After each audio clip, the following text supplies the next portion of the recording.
display. D. Lee, another delivery. Damion Lee throwing it down with a left-hand jam.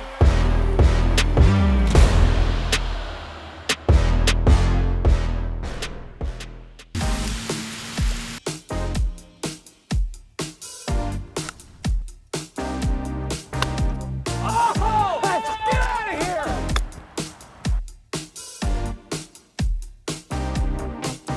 All right, let's start with your love of golf, Yes, Damion. sir. It sounds like it's just started a couple years ago.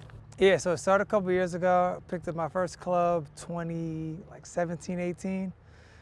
Played my first round towards like the end of 2018, and then it was just like, I just loved it. I just got addicted. I got hooked super quick. What was it? What was it about the game? It just teaches you a lot about yourself. I think the game of golf just shows, it reveals your true character, who you are. I mean, you got 18 holes, you got 430 yards right in front of you, and you got to try to keep it straight as possible. You got nobody to pass it to. Nobody to You got pass it nobody. to. Nobody's defending you. It's Nobody. just you. It's just you. It's a mental game. If you hit a bad shot, how well can you recover?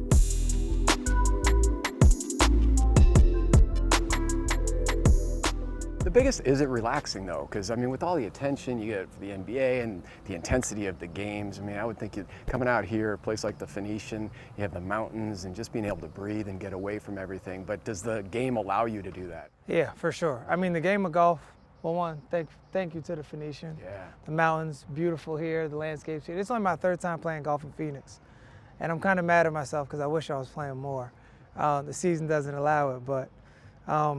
Yeah, just that calmness, just being out here, getting away from everything. Like, I have my phone if, phone calls need to be made or whatever, but it's really, I just play some music, just vibe out for 4 hours. Just to level out, just have fun. But like I said, just 4 hours of like being mindless, just taking my mind off of any stress over anything. It's very similar to how the game of basketball works as well. All right. Well, I'm going to be your caddy. I'm not going to have you watch my swing and take you sure? out of your game. I may take one down the road, but I'm a fun golfer. So, well, I know. I don't doubt that, but I want- just kind of thought maybe I could just caddy for you, give you some yardage, Okay. and see what I can do. But all right. So what do we got? You're going to go blacks, black tees? Yeah, we'll Okay. go. We'll right. go blacks. We'll go. Maybe a combo, depending on. But the first tee, got to go black, Yeah. right? Are you hit till you're happy kind of a guy off the first tee? First tee, 2 off for sure. Breakfast ball. Unless if I really like it. The Phoenician told me you can hit as many as you want off the first tee. Oh, haha. Well, then the Phoenician's good with me. And again, you have not been to the driving range, so Yeah, just no to range. let the viewers know you haven't even warmed Straight up. from lunch with my mom and my wife. Straight to the course. Hole 1, Phoenician, Phoenix, Arizona, Scottsdale, the whole vibe. Whew.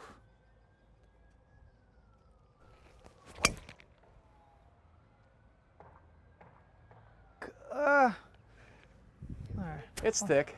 You got a thick rough. Oh yeah, look at it. It's Come trickling. on, come back it's down. trickling. Do what you need to Trickle. do. Come Oh on. yeah, you're good.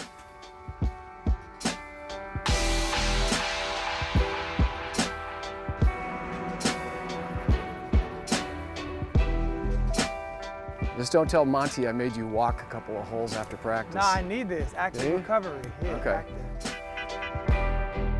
So you've got your son, Daxon, Yes. and your wife, Sidel. Yes. And when you go out and relax at the golf course and then come back home, what are some of the duties for you back at the house? And even after games, obviously. Well, when I wake up in the morning, he gets up around like 7:30. Mm-hmm. So, I'm up in the morning with him before I leave most of the days, unless if it's like, early shoot around, things of that nature. At night, that's your time? Yeah, so at night it's my time. After dinner, we hang out a little more. And we'll do like bath time, bedtime, all that stuff. Like anytime I'm home, like that's like my thing. Like I just love spending time. But then outside of that, it helps out because then like Sidel and I can still establish and continue to grow and connect in our own relationship as well.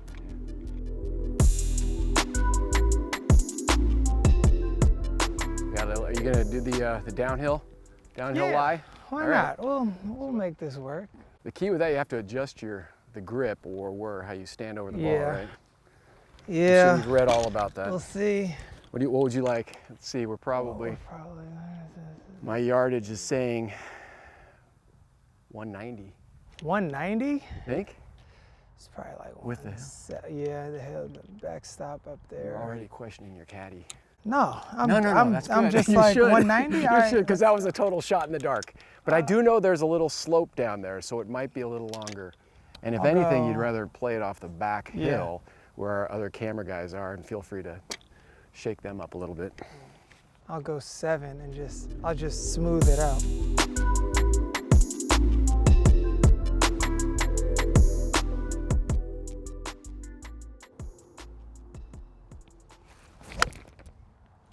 Oh my God. Stay right there. That is perfect. Come on, get there. Be enough. Oh! Are you kidding me? You are pin high, dude. You're like 15 feet from the cup. This is our first hole. That's your second shot. You put it pin high. Yeah. So now I have no question where your success in the fourth quarter comes. Like the pressure does not even, come into play with you. You have been so incredible in the fourth quarter. I mean, all season, but now you're up there 3-point shooting. So you thrive on pressure, huh? I don't really put a visual to it or put any thought into it. I just know my college coach had this saying and said that the pressure is not to perform, the pressure is to prepare. So I have that tattooed on the inside of my arm, inside of my bicep. I'll eventually finish it soon, but I just have the base framework of that saying. But, it's as you prepare is what you're gonna do under stress. So, for me, it's I just try to prepare as if I'm at the highest moments, and whenever it happens, try to envision myself being in those pressure moments.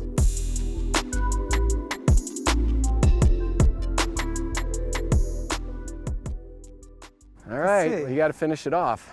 I know, I got a 1, 2, 3, 4, 5, 6, 7. All right, pin in or out? Pin out. Let's be professional.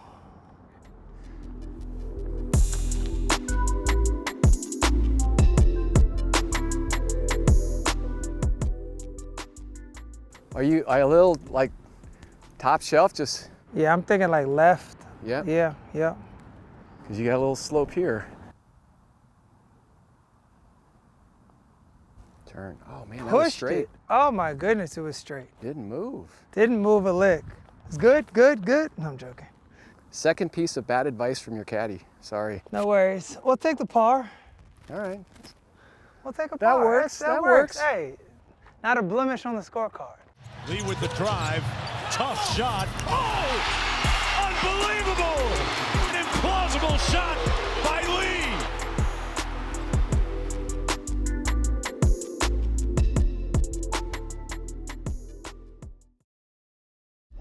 On the drive and kick, Lee fires from straight away, dropping it in from deep.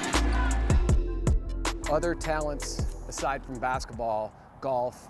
I think you had said at one point you got into music, started playing the piano by ear, like without lessons? Yeah, when I was younger, my first instrument, I played the drums. Okay. Played that from when I was super young until 8th grade, 7th, 8th grade. And then I ended up learning how to play the piano by ear. It's pretty cool.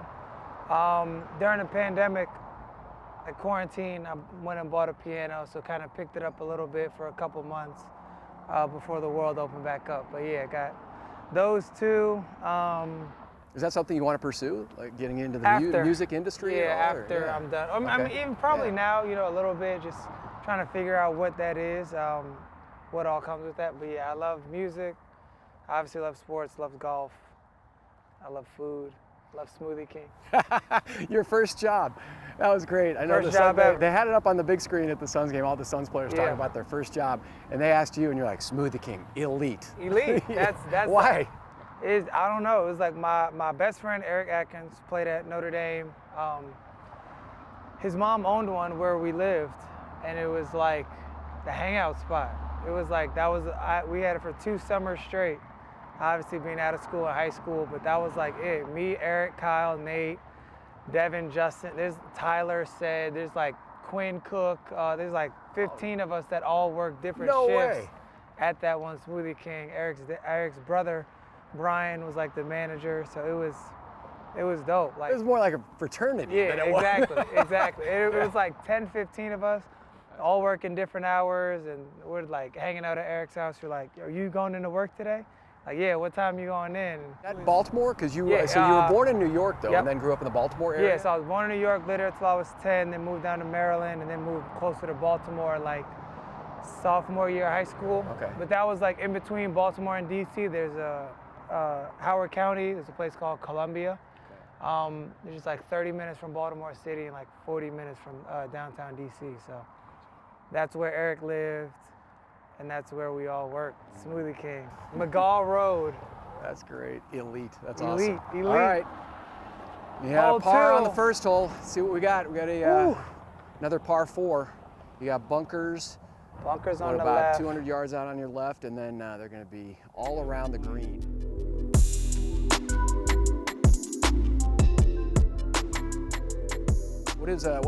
What's a normal distance of a drive for you, approximately? So that's the thing. My driver is my worst club. Normally, if we get to like 3 holes in, my drive is shaky. 6-iron off the tee. Okay. 220, middle of the fairway. Keep it moving. Just play in from there. So we got 2 more holes to see how this driver works. Oh, you're good. Like that. You're not going to be pulling that 6-iron out anytime soon. Say. All right, we're over.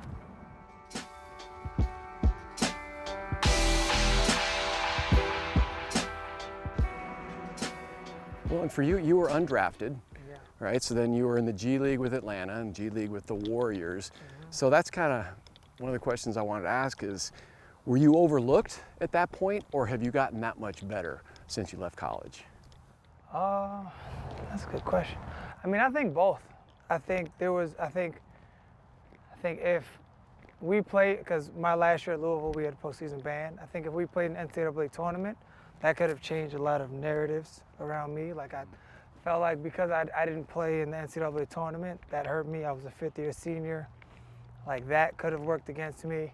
Came out undrafted, went to training camp with Boston, went to G League with Boston with the Maine Red Claws, and then ended up getting hurt 10 days before I had the chance to get called up. Like, the game before I got hurt, was playing well, everything. My agent calls me, tells me that there's a chance, teams are figuring some stuff out. So I really think everything happens for a reason. And then I think, after that second injury, going to Santa Cruz, working to get better, being around those people that I was around. I mean, like I tell people all the time, I was around 5, 6 people that are going to be in the Hall of Fame when they're done either coaching or playing. You talk about shooting games with KD, with Clay, with Steph. I mean, like one-on-one shooting Yeah. and just learn just every day, just seeing how they work, just seeing how they move about their game. And then I think that's only helped me learn, like, okay, small details of how can I take a little bit from here, how can I take a little bit from there, and then seeing other greats. Now Really you got, locked now you in have on book. studying film. Now you got Now book. I got Like, yeah, book, what are you got taking from book? CP. Yeah. I mean, Book's special, man. He obviously knows the game at a high level, plays the game, understands it, has been a winner, won at Kentucky. His first couple years here, figuring things out, but like coming into his own. I mean, he's only 26. The last couple years, just continue to learn his game, continue to grow. Like, he's someone that I tell people that, like, when I scale across the league of guys that I wanted to play with at some point in my career, he's one of them. So, just to find ways for me to be effective while I'm out there on the court with him, but also find ways to help him continue to grow his game. I'm humbled and I'm honored, and then just trying to do what I can do on a daily basis.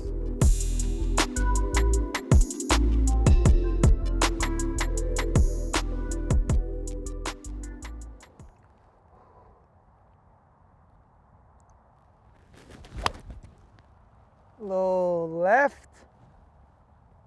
Eek! All right, we get to see what your short game is like. Yeah, downhill lie. I just gotta get through it. Struggles. That's what golf is.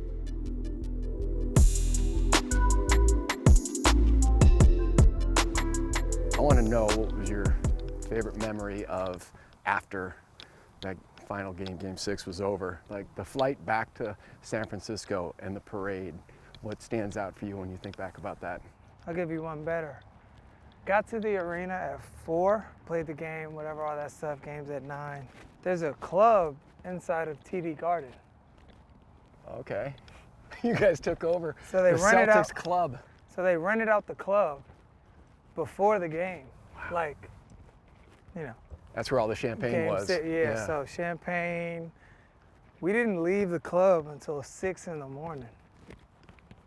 Yeah, so there you go. Like, obviously, end of the season, all that stuff. And then it was enjoying it. Straight to the plane then? Straight to the plane. Okay. Plane was at, I think, 10, so they moved it back to 12 to be safe.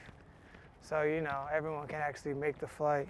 But I think, like, after we won, going down on the floor, seeing my mom, started crying, seeing my wife started crying, and then just for the memories, like bringing our son up there on the stage and then all the pictures, like all the pictures right after we won on the court, he's in every single one of them.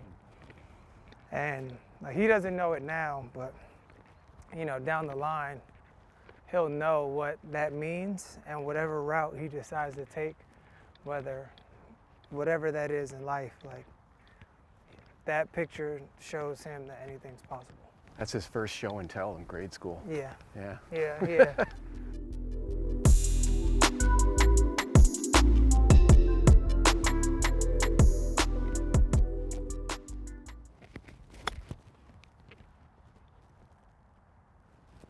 Come back. It is. Oh, that's way there too it is. far. There it comes.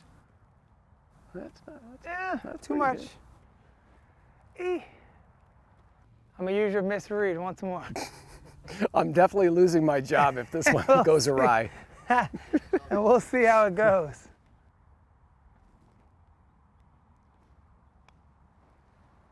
Come around. Come around. Yep. I'm 0 for 2. Ah!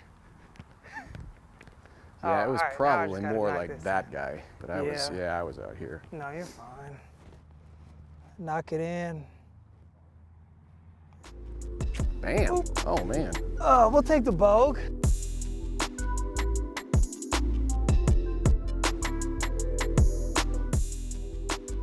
Beyond the Court is presented by Opendoor. Sell your home the new fashioned way.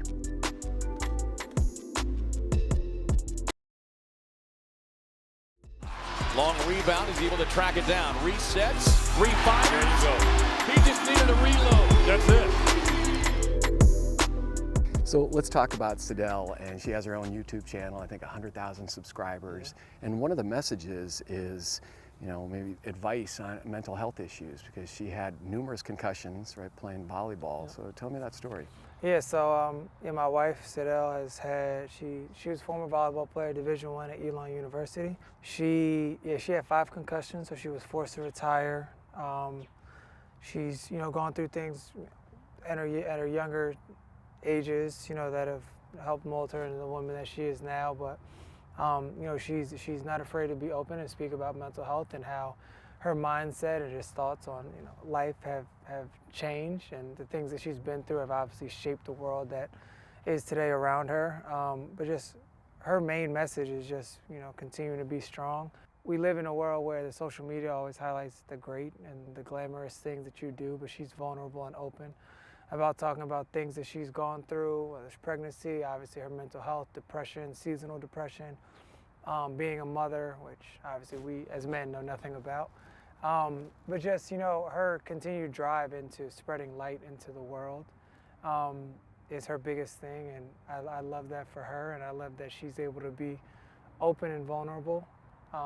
I'm not as open and vulnerable as she is, but seeing how she's able just to, you know, tailor, her story is just a matter of just tailoring it towards people that need it. I think that's the thing that makes the most sense, and how open and vulnerable she is to people on Twitter, Instagram, about her story and her journey, and supporting people in theirs as well. It can be an ugly, ugly place out there on Yes, social media. yes. But I mean, for you too, to sit side by side with her and to support her through all of this, and I'm sure she's getting tons of great feedback from people that are appreciative of that, but as a husband to be there and to be by her side through all this is just, it's really, really impressive.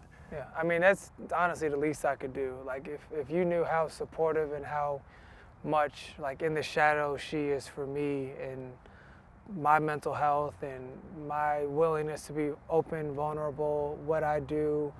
She's like my therapist, like basketball, life, like everything related, like just being open with her. And also on the other end, just trying to still continue to understand her and what she's going through day in and day out. I mean, you could say I get credit, but I give her most of the credit because she's really reshaping my way of how I think and how I, approach my daily basis. And affecting others that need that kind of advice, need to hear some of the things that she's saying on her. It's a YouTube channel, right? Yep, Okay. YouTube channel. Sadell Curry Lee, a Curry girl is her brand. Yeah, so she's killing it. She's been doing so many great things, and then even seeing her transition into motherhood, and how she is with our son, how she is as a protector. Still, like I said, the way that she treats me, the way that she accepts me for who I am, is honestly like my favorite thing. But then it's also on the flip side, like knowing that love and appreciation is always reciprocated.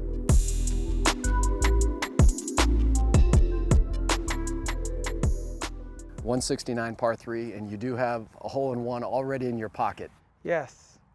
2018, I was in Atlanta. I believe it was Druid Lake, something, I don't know, one of those courses. This was like... It was a legit course, It was though, a right? legit Okay. course. It was like 115, 120 out, par 3. It was actually when I was playing with the Hawks. We were doing the Hawks Masters, so it was the week of the Masters. Coach Bud had it set up. It was like six people per team. We played like 4 or 5 holes. It was like the 3rd hole in. Mind you, this is like my probably 2nd time picking up a golf club. I have no idea what I'm doing. But you're playing with your teammates, Yeah. so they all saw it. Oh, that's Playing perfect. with my teammates, playing with the athletic trainers, head coach, coaching staff, physical therapists, all that. So it's probably like 80 of us out there before we actually leave to go to an away game. And yeah, I'm out there and I just line up, and like we have like a caddy with us similar to you, who's just out there. He's like, all right, yeah, you want to go, you want to land it right on the green, everything's gonna, left side of the green, everything's gonna funnel down towards the lake. So we're like, all right, cool. So one guy goes, another guy goes. Since I'm new, I'm like, all right, like I'll go last. So I'm looking, and it's actually similar to this hole, which is actually pretty funny. The cart path is on the left, but right on the left of the cart path is all rocks. So I go up there, like I said, it's like 115, and I'm just like, all right. I go up. I didn't know what my swing looked like then, but I like hawked at it, and the ball literally probably went no higher than like here. It was just a straight shot, and it was straight, it was straight, it was straight. It bounced on the cart path, bounced again, where those rocks are, which is about where like that cart is. It hit right off the rocks and started going towards the green. And the caddy's like, that might be good. That might be good. And I just start inching forward. I'm like, he's like, that might be good. That might be good. The ball goes, hits the pin, goes in. I sprint the whole way down. Like I have no golf etiquette. Like I have no idea what's going on. So I just sprint the whole way. I'm like, oh my God. And then my teammates are all like, well, you got to get the video, walking up, grabbing the ball out the hole, put the one, get the ace, get the flag. I didn't care about the flag. I still have the ball at home. But yeah, first hole-in-one within my first 3 months of playing golf. You did it with style. Did it with style. A few extra caroms, Yeah, a couple bounces.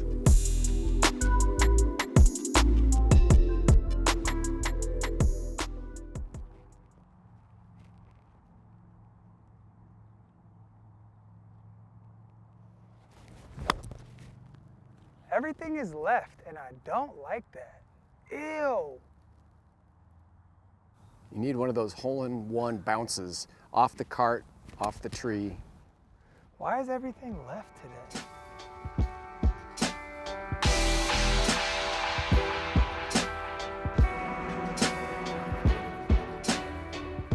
Well, we didn't get the second hole-in-one, Yeah. but man, I can't thank you enough for the time that you spent out here and getting to learn more about you. And Suns fans have fallen in love with you pretty darn quickly, and not just because of what you're doing on the court, but your personality. So again, this has been a ton of fun. No, yeah, I appreciate it. Thanks for coming into my second element. Yeah, I've loved it down here in the Valley.